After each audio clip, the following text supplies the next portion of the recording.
नहीं, मैं यही तो कह रहा हूँ, मेरा चौथा जन्म है, तो आप कैसे कैसे विश्वास करेंगे कि चौथा है, तो पांचवा वो है? आप साबित वो करोगे ना, मैं आप विश्वास कर लूंगा। मुझे क्या जरूरत है आप साबित बुरे करने नहीं की? दिखा साबित रहे, करो। अब मैं साबित कैसे कर दूं? फिर आप भी साबित करो ना अरे अपना। भाई आप ये इसका कहिए कि मैं मतलब साबित नहीं कर सकता, ये कहिए ना। हाँ, राइट, आप ये कहिए कि आपके बस का नहीं है। जी सूर्या साहब। ये मुफ्ती साहब, मेरी आवाज आ रही है? जी हाँ, आ रही है। जी। तो आज किसी टॉपिक पे बात करनी है या मैं अपना क्वेश्चन रख सकता हूँ? मुफ्ती अब्दुल्ला रख साहब, सकते आपने हैं, कोई टॉपिक रखा है? नहीं आप क्वेश्चन रख सकते अच्छा। हैं। जी। मैं ये पूछ रहा था कि जो इस दुनिया में मतलब अल्लाह की तरफ से बीइंग ए मुस्लिम कुछ बेनिफिट होता है दूसरे दूसरे रिलीजन के हिसाब से? अगर जैसे कोई हिंदू है, कोई क्रिश्चियन है, तो उसके हिसाब से उसको कुछ अल्लाह की तरफ से मतलब मुस्लिम को ज़्यादा बेनिफिट होता है, या सब बेनिफिट सुख-सुविधा बराबर है? Benefit in what sense? In what sense, मतलब फेवर, जैसे किसी चीज़ में लक उसको फेवर कर जाए कि कहीं इंटरव्यू देने 4 धर्मों के लोग अगर इंटरव्यू देने जाते हैं, तो उसमें सेलेक्ट कौन होगा? देखें, दुनिया जो है इस्लामिक थियोलॉजी के एतबार से दुनिया कॉज एंड इफेक्ट के निजाम पर चल रही है। ठीक है, तो कॉज एंड इफेक्ट में होता क्या है कि भाई अगर आपके पास कॉज है तो इफेक्ट आपका होगा, और नहीं है तो नहीं होगा। अब इन 4 कैंडिडेट में से 4 मजहब के लोग हैं, अलग अलग 4 धर्मों के। तो जिस कैंडिडेट की सलाहियत ज्यादा होगी और जिसमें कैपेसिटी कैपेबिलिटी ज्यादा होगी, वही सिलेक्ट होगा। दूसरा बंदा जो है वो उसकी कैपेसिटी नहीं है, ना उसकी तालीम है, मसलन मुसलमान है, बगैर तालीम के जहालत के साथ वो इंटरव्यू देने के लिए पहुंच गया और दुआ मांग रहा है दबाकर, तो इस बात की पॉसिबिलिटी है कि उसका सिलेक्शन ना हो। पॉसिबिलिटी तो खैर हर चीज है, सिलेक्शन हो जाना भी, लेकिन अगर उसका सिलेक्शन ना हो तो ये नहीं कहा जाएगा कि इसकी दुआ कबूल नहीं हुई, क्योंकि दुआ की कबूल होने का मेयार ये नहीं है कि जो आप मांग रहे हैं वो मिल जाए। ये कोई मेयार नहीं है। कबूलियत का मतलब ये कि दुआ कबूल होगी, वो फिर अल्लाह वो दे जो तुम मांग रहे हो, या कुछ और दे या उससे बेहतर दे, वो एक अलग मसला है। तो मतलब ये अल्लाह का यहाँ पे मतलब किसी भी कंडीशन, किसी सिचुएशन में अल्लाह की फेवर करते हैं? इसलिए फेवर नहीं है कि वो आप मुसलमान हैं और आपके पास मसलन मैंने बोला कॉज एंड इफेक्ट, और आपने उसकी कोई तैयारी नहीं की। कुरान करीम में मसलन दुश्मन से लड़ने की तैयारी करने की जो है वो तलकीन की गई है। वो क्या है? वो है ना, वाइद्दू लहुम मस्ततातुम मिन कुव्वतिन व मिन रिबातिल खैल तुरहिबून बिही अदुव्वल्लाहि व अदुव्वकुम, कि तुम तैयारी करो दुश्मन से लड़ने की जितना भी मुमकिन हो सके, और उस तैयारी के जरिए तुम अपने दुश्मन के दिल में खौफ बिठा दो। तो अब आप ये देखें कि अगर खुदा को सिर्फ फेवर करना होता कि तुम मेरा कलमा पढ़ लो, मैं तुम्हारे साथ खड़ा हूं, तो एक तो ये कि उसके उसके फेवर करने के बाद फिर इस दुनिया में गैर मुस्लिम तो बचने वाला था नहीं, क्योंकि जाहिर है कि जब खुदा खुद ही आ गया मैदान में तो गैर मुस्लिम क्यों बचेगा भाई? तो और दूसरी बात यह कि खुदा फिर कभी भी मुसलमानों को तैयारी का हुक्म ना देता। वो तैयारी का हुक्म ही दे रहा है इसलिए कि मदद आएगी तब जब तुम तैयारी करोगे। एक हदीस में रसूल अकरम सल्लल्लाहु अलैहि वसल्लम ने इरशाद फरमाया कि पहले ऊंट को बांधो और उसके बाद अल्लाह के ऊपर तवक्कुल करो, यानी देन रिलाई ऑन अल्लाह। एक सहाबी आए और उन्होंने कहा कि जी ऊंट बाहर मैंने छोड़ दिया है और अल्लाह के ऊपर मेरा एतमाद है, वो टेक केयर करेगा। रसूल अकरम सल्लल्लाहु अलैहि वसल्लम ने फरमाया कि नहीं, पहले ऊंट को बांधो फिर तवक्कुल करो, अपनी गाड़ी को पहले लॉक करो, पार्क करने के बाद फिर तवक्कुल करो, रिलाई करो अल्लाह के ऊपर, फिर आएगी हिफाजत। तो ये हमारा कॉन्सेप्ट है। अब इसके ऊपर अगर कोई एतराज है तो बोले। जी, मेरा वही कहने का मतलब ये है कि अगर अल्लाह उसकी फेवर नहीं करता है जब तक वो तैयारी नहीं करता, राइट? अब उसने तैयारी कर ली तो फिर उसको अल्लाह की क्या जरूरत पड़ रही है वहां पे? तो अल्लाह ताला की जरूरत हमें सिर्फ इस दुनिया में नहीं है, हमें दुनिया और आखिरत दोनों में है। Point number 1। पॉइंट नंबर 2, दो लोगों ने तैयारी की है, ठीक है। बाज मर्तबा एक की तैयारी दूसरे की तैयारी के ऊपर गालिब आ जाती है, जिसको आप लक कहते हैं। अब यहां पर जब आपने तैयारी कर ली है, अब जरूरत पड़ती है अल्लाह ताला की मदद की। मैं उसकी मिसाल दे देता हूं आपको। उसकी मिसाल यह है कि अफगानिस्तान में 20 साल तक जंग चली, ठीक है।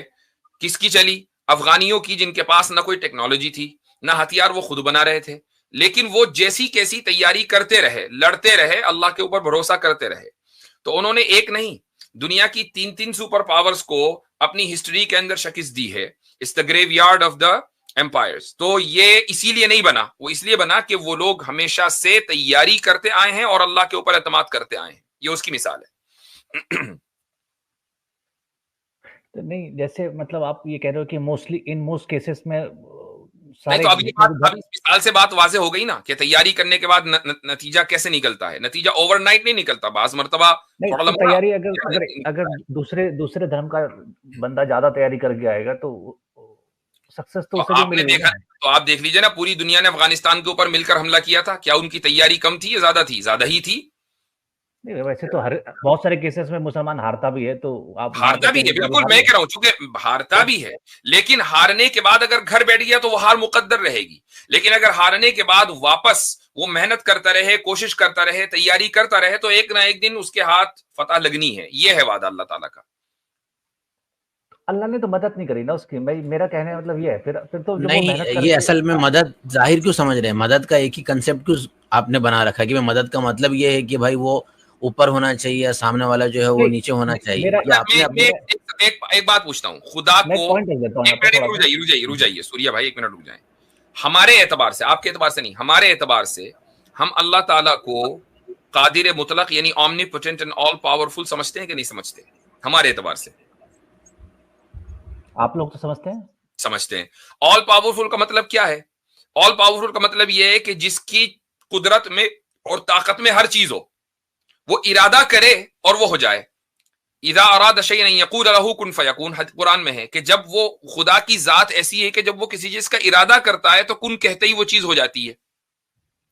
तो अब तसव्वुर करें, होल्ड ऑन, मैं मुकम्मल कर लूं अपनी बात। तसव्वुर करें कि अगर अल्लाह ताला को इस तरीके से मुसलमान की मदद करनी हो तो वो तो सिर्फ इरादा करेगा ना दुश्मन के वाइप आउट हो जाने का, और दुश्मन वाइप आउट हो जाएगा, वहीं खड़े खड़े गिरने लगेगा। तो इस तरीके से दुनिया नहीं चलती। फिर इस दुनिया में सिर्फ मुसलमान ही रहते, गैर मुस्लिम ना रहते।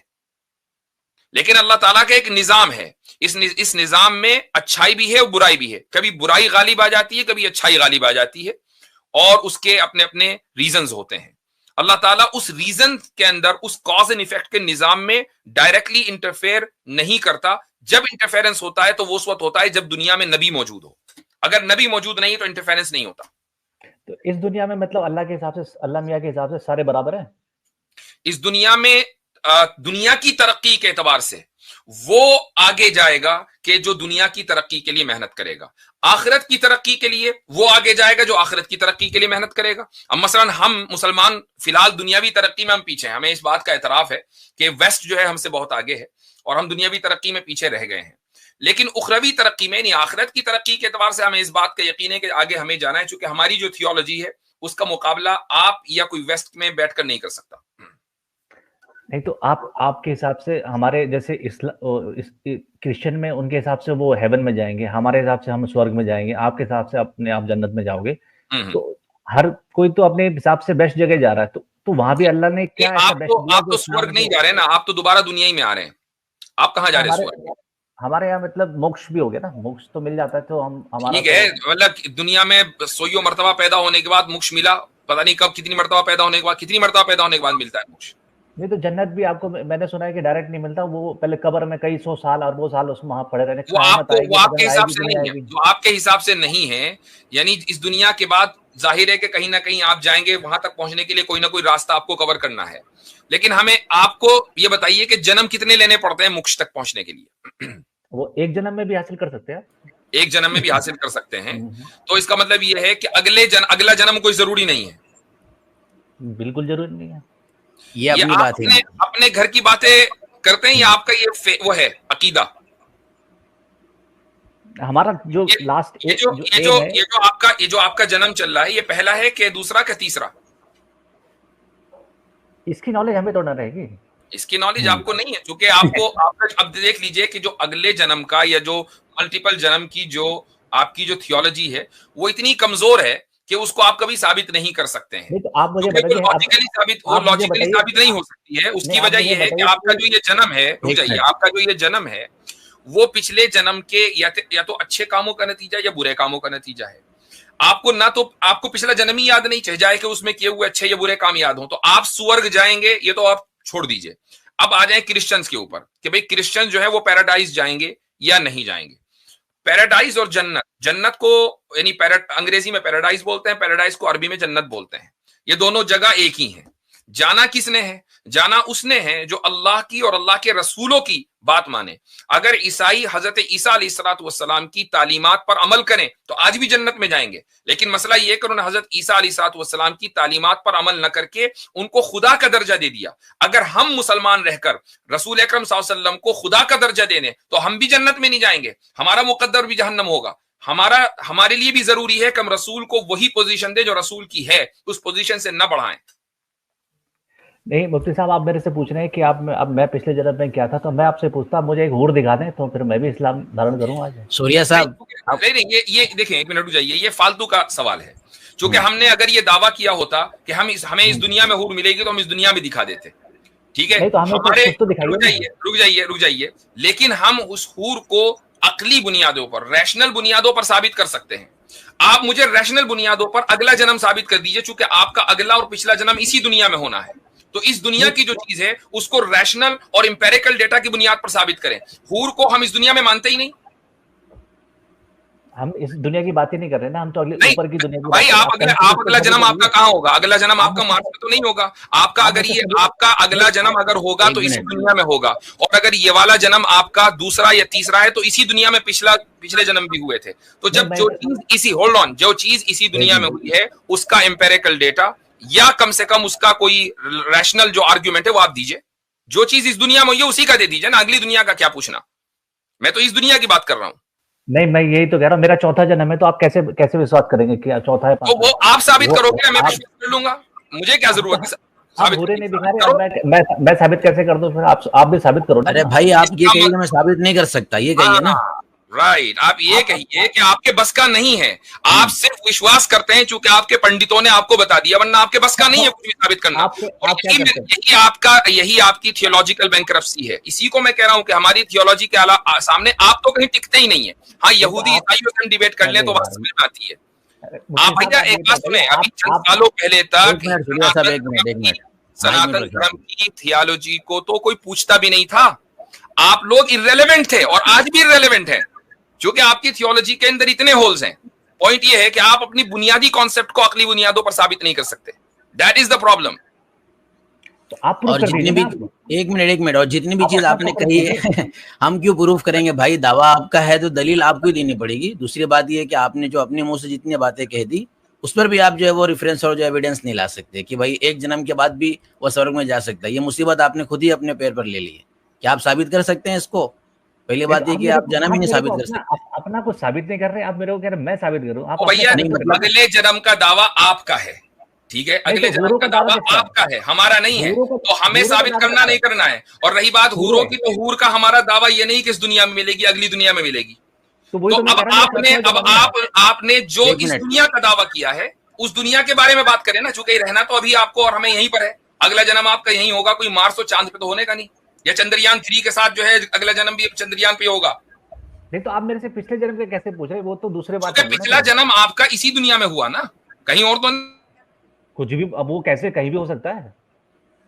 आप ये कह रहे हो इस दुनिया की जो चीज है उसको रैशनल बुनियादों के ऊपर साबित करें, सिंपल सी। और अगर नहीं कर सकते तो प्लीज गो अहेड, फिर किसी और वक्त बात करेंगे। आपसे हो गई बात, ठीक है सूर्या साहब। देखिए ये सूर्या असल में गुरूब हो जाता है हमेशा, हर वक्त। आज भी ऐसे ही मामला हुआ। शुरुआत सिंपल सी बात ये है, मैं तो अलल ऐलान डंके की चोट पर सूर्या जी ये कहता हूं, आपके बस का आपके रिलीजन को साबित करना है नहीं, ठीक है? तो अब क्यों आप खामखा में टाइम वेस्ट करते हैं? आपके बस का नहीं है। हम लोग बात करते हैं इंटरनेशनल लेवल की। आप रहते हैं बनारस में, हरिद्वार में, उससे बाहर नहीं निकल पाते। चलें, शुक्रिया बहुत बहुत। शुक्रिया बहुत बहुत। आपका सूरज बहुत जल्दी तुलू होता है, बहुत जल्दी ग्रुप हो जाता है। ठीक है सूर्या साहब, आपसे इजाजत लेते हैं, नेक्स्ट टाइम बात करेंगे आपसे। बहुत सारी चीज आपको साबित करनी है। आप हजरत यहाँ पे जी, यहाँ पे ये अगर अपना पूर्व जन्म देखना चाहते हैं कि हम क्या हैं, तो अपनी पहले किस वर्ण में पैदा हुए हैं ये देख लें, और उसके बाद महाभारत का जो है वो अनुशासन पर्व पढ़ लें कि आप पिछले जन्म में क्या थे, तो वहां पता चल जाएगा कि आप 1000 वर्षों से किस योनि में ही घूम रहे हैं।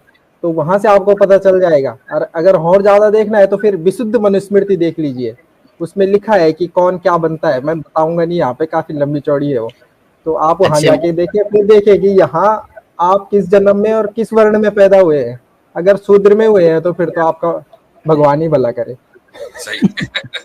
यानी हजरत ये नई मुसीबत है कि दावा भी सामने खुद करेंगे और हमसे ही दलील मांग रहे हैं। भाई हमसे दलील मांग रहे हैं। कम से कम कुछ तो अपना लेवल हाई कर लें। यानी आप इस बात को तस्लीम कर चुके होते हैं कि भाई आप सही और हम गलत हैं, तभी आप ये कह रहे होते हैं कि आप दलील दें, जब आप इसे